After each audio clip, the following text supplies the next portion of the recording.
विष्णु पुराण प्रथम अंश 13वां अध्याय। राजा वेन और पृथु का चरित्र। श्री प्राशर जी बोले, हे मैत्रेय, ध्रुव से उसकी पत्नी ने शिष्टि और भव्य को उत्पन्न किया और भव्य से शंभु का जन्म हुआ तथा शिष्टि के द्वारा उसकी पत्नी सुच्छा यानी रिपु, रिपुंजय, विप्र, वृकल और वृकतेजा नामक 5 निष्पाप पुत्र उत्पन्न किए। उनमें से रिपु के द्वारा बृहति के गर्भ से महातेजस्वी चाक्षुष का जन्म हुआ। चाक्षुष ने अपनी भार्या पुष्करिणी से, जो वरुण कुल में उत्पन्न और महात्मा वीरण प्रजापति की पुत्री थी, मनु को उत्पन्न किया। तपस्वियों में श्रेष्ठ मनु से वैराज प्रजापति की पुत्री नडवला के गर्भ में 10 महातेजस्वी पुत्र उत्पन्न हुए।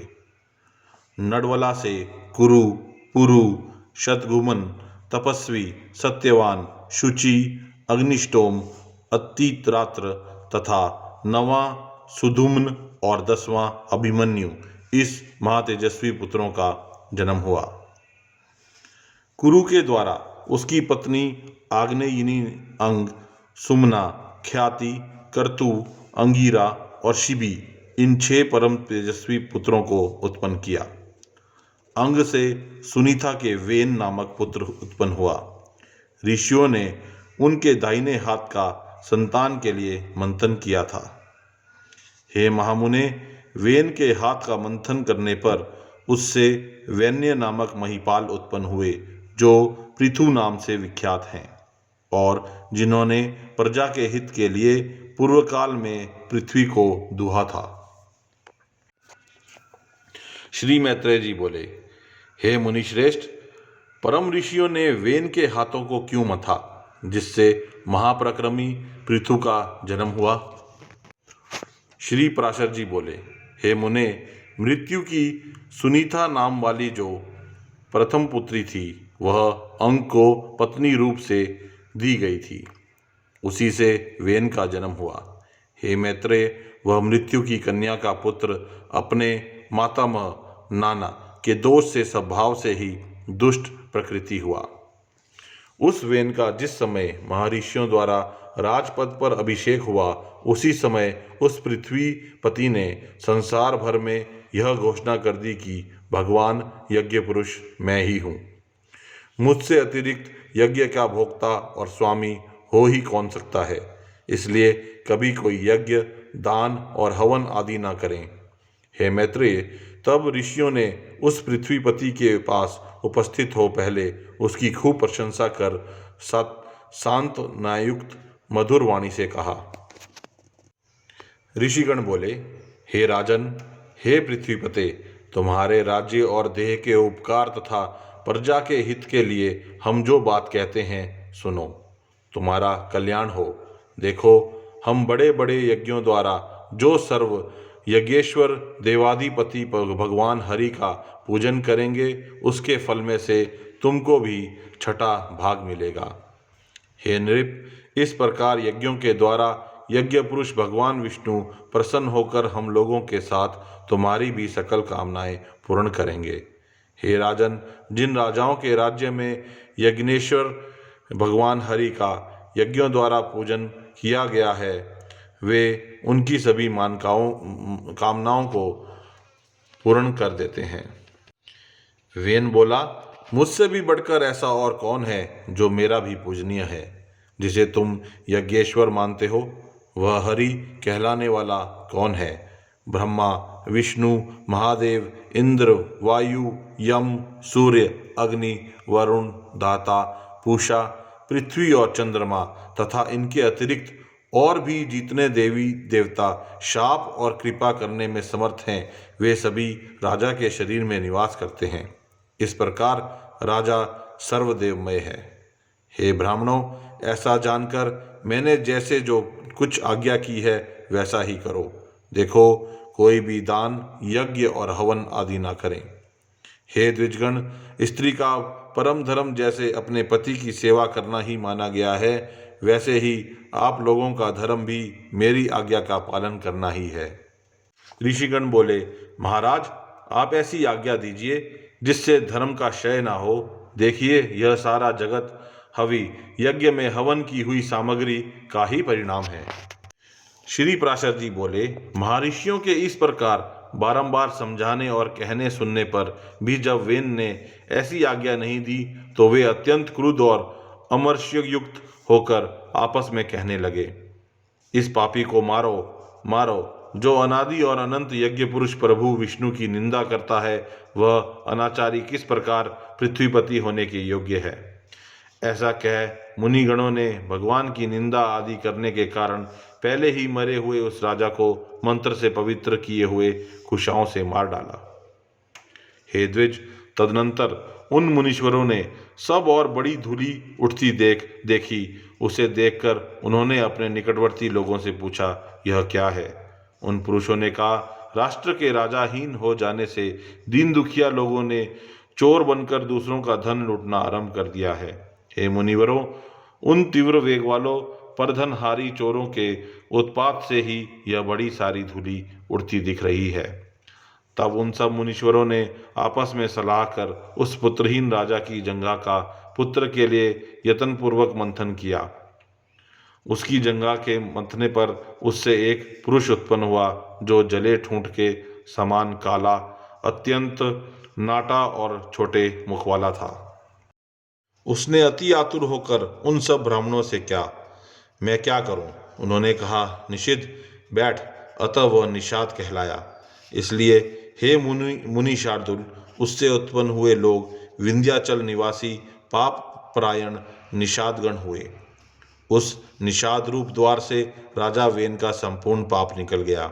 अतः निषादगण वेन के पापों का नाश करने वाले हुए। फिर उन ब्राह्मणों ने उसके दाएं हाथ का मंथन किया। उसका मंथन करने से परम प्रतापी वेन सुवन पृथु प्रकट हुए, जो अपने शरीर से प्रज्वलित अग्नि के समान देदीप्यमान थे। इसी समय आजगव नामक आज्ञ सर्वप्रथम धनुष और दिव्य बाण तथा कवच आकाश से गिरे। उनके उत्पन्न होने से सभी जीवों को अति आनंद हुआ और केवल सतपुत्र के ही जन्म लेने से वेन भी स्वर्ग लोक को चला गया। इस प्रकार महात्मा पुत्र के कारण ही उसकी पुम अर्थात नरक से रक्षा हुई। महाराज, पृथु के अभिषेक के लिए सभी समुद्र और नदियां सब प्रकार के रत्न और जल लेकर उपस्थित हुए। उस समय आंगिरस देवगणों के सहित पितामह ब्रह्मा जी ने और समस्त स्थावर जंगम प्राणियों ने वहां आकर महाराज वेन पुत्र का राज्याभिषेक किया। उनके दाहिने हाथ में चक्र का चिन्ह देखकर उन्हें विष्णु का अंश जान पितामह ब्रह्मा जी को परम आनंद हुआ। यह श्री विष्णु भगवान के चक्र का चिन्ह सभी चक्रवर्ती राजाओं के हाथ में हुआ करता है। उनका प्रभाव कभी देवताओं से भी कुंठित नहीं होता। इस प्रकार महातेजस्वी और परम प्रतापी वेनपुत्र धर्म कुशल महानुभावों द्वारा विधि पूर्वक अति महान राजेश्वर पद पर अभिषिक्त हुए।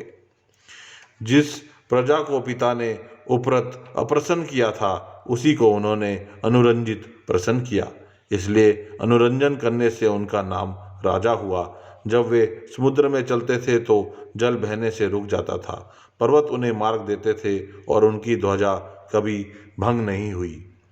पृथ्वी की बिना जोते बोए धान्य पकाने वाली थी। केवल चिंतन मात्र से ही अन्न सिद्ध हो जाता था। गौएं कामधेनु रूपा थी और पत्ते पत्ते में मधु भरा रहता था। राजा पृथु ने उत्पन्न होते ही पितामह यज्ञ किया। उससे सोमाभिश्व के दिन सुति सोमाभिश्व भूमि से महामती सुत की उत्पत्ति हुई। उसी महायज्ञ में बुद्धिमान मगध का भी जन्म हुआ।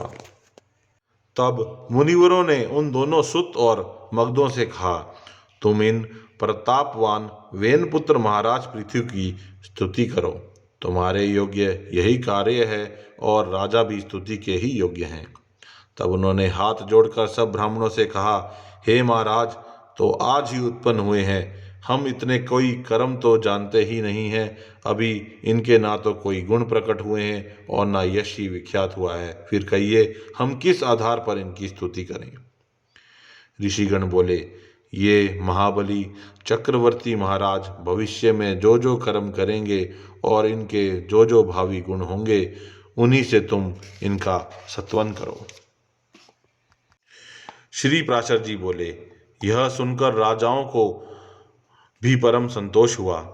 उन्होंने सोचा, मनुष्य सद्गुणों के कारण ही प्रशंसा का पात्र होता है, अतः मुझको भी गुण उपार्जन करने चाहिए। इसलिए अब स्तुति के द्वारा ये जिन गुणों का वर्णन करेंगे, मैं भी सावधान पूर्वक वैसा ही करूँगा।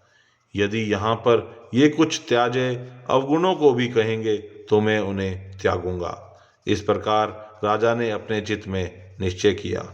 तदनंतर उन सुत और मगध दोनों ने परम बुद्धिमान वेन नंदन महाराज पृथु का उनके भावी कर्मों के आश्रय से स्वर सहित भली प्रकार सत्वन किया।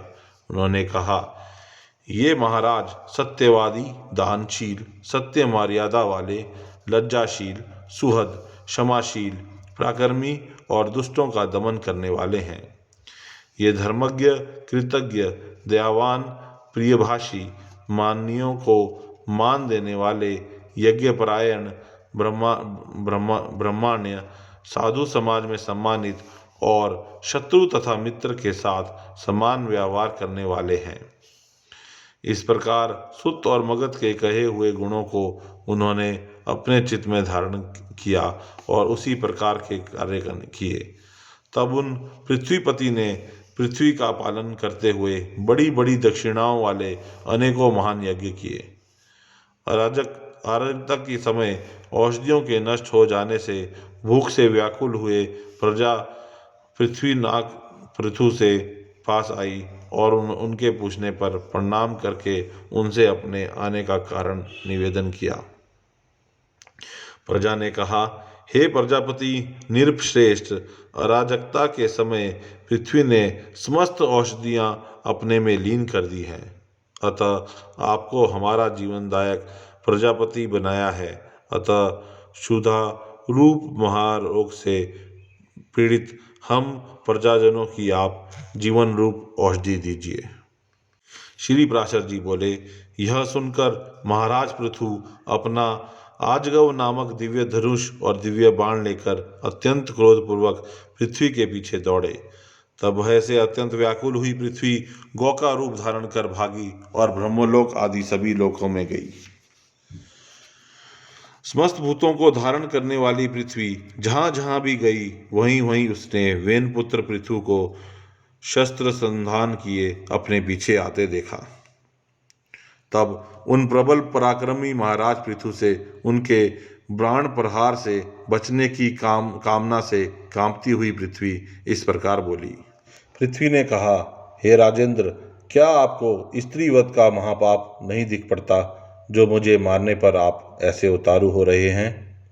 पृथु बोला, यहाँ एक अनर्थकारी को मार देने से बहुतों को सुख प्राप्त हो उसे मार देना ही पुण्यप्रद है। पृथ्वी बोली, हे नृपश्रेष्ठ, यदि आप प्रजा के हित के लिए मुझे ही मारना चाहते हैं, तो मेरे मर जाने पर आपकी प्रजा का आधार क्या होगा? पृथु ने कहा, हे वसुदे, अपनी आज्ञा का उल्लंघन करने वाली तुझे मारकर मैं अपने योग बल से ही इस प्रजा को धारण करूंगा। श्री प्राशर जी बोले।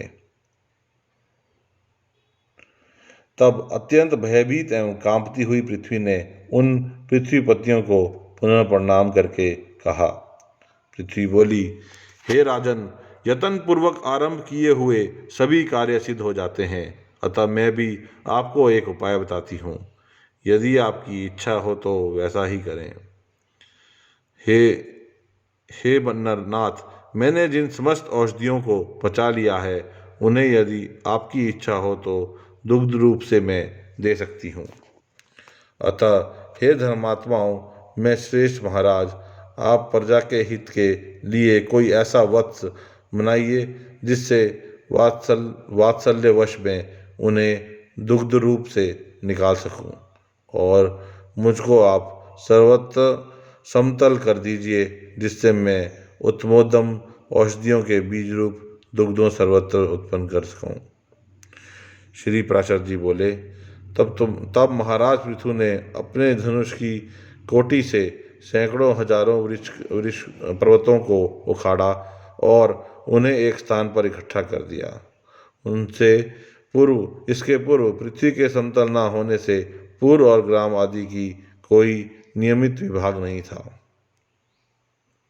हे मैत्रेय, उस समय अन्न, गौरक्षा, कृषि और व्यापार का भी कोई कर्म न था। ना सब तो वेनपुत्र पृथ्वी के समय से ही आरंभ हुआ है। हे द्विजोतम, जहाँ जहाँ भूमि समतल थी वहीं वहीं पर प्रजा ने निवास करना पसंद किया। उस समय तक प्रजा का आहार केवल फल मूलादि ही था, वह भी औषधियों के नष्ट हो जाने से बड़ा दुर्लभ हो गया था।